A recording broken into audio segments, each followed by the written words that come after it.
பிறந்த குழந்தை முதல் 18 வயது வரை உள்ள குழந்தைகளுக்கான இலவச இருதய மருத்துவ ஆலோசனை முகாம் ஆகஸ்ட் 2 வரை கோவை KMCH மருத்துவமனையில் நடைபெறுகிறது. முன்பதிவிற்கு 8754887568. இந்தியாவிற்குள் ஊடுருவும் வங்கதேசத்தவர்களை வாக்காளர்களாக மாற்ற வேண்டும் என்பதே எதிர்க்கட்சிகளின் இலக்கு என பாஜக குற்றம் சாட்டியுள்ளது. பீகார் வாக்காளர் பட்டியல் திருத்தத்தை எதிர்த்து நாடாளுமன்ற வளாகத்தில் எதிர்க்கட்சித் தலைவர்கள் நேற்று போராட்டம் நடத்தினர். மத்திய அரசுக்கு எதிராக முழக்கங்களும் எழுப்பினர். இதற்கு பதிலளித்து பேட்டி கொடுத்த பாஜக மூத்த தலைவர் ரவிசங்கர் பிரசாத், வங்கதேசத்தில் இருந்து ஊடுருவியர்களும் மியான்மரில் இருந்து ஊடுருவியர்களும் எதிர்க்கட்சிகள் நடத்தும் அரசியலுக்கு அடிப்படையாக உள்ளனர். அதன் காரணமாகவே பீகாரில் நடத்தப்படும் வாக்காளர் பட்டியல் சிறப்பு தீவிர திருத்தத்தை எதிர்க்கின்றனர். தங்கள் வாக்கு வங்கி பாதிக்கப்படும் என்பதே எதிர்க்கட்சியினரின் கண்ணீருக்கு காரணம் என்று குற்றம் சாட்டியுள்ளார்.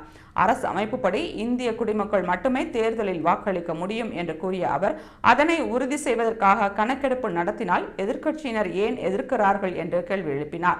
பீகாரில் சில மாவட்டங்களில் மக்கள் தொகையை விட அதிக எண்ணிக்கையில் ஆதார அட்டைகள் இருப்பதை சரிபார்க்க வேண்டாமா என்றும், ஒருவரே பல வாக்குச்சாவடிகளில் வாக்காளராக இருப்பதை தடுக்க வேண்டாமா என்றும் ரவிசங்கர் பிரசாத் கேள்வி எழுப்பியுள்ளார்.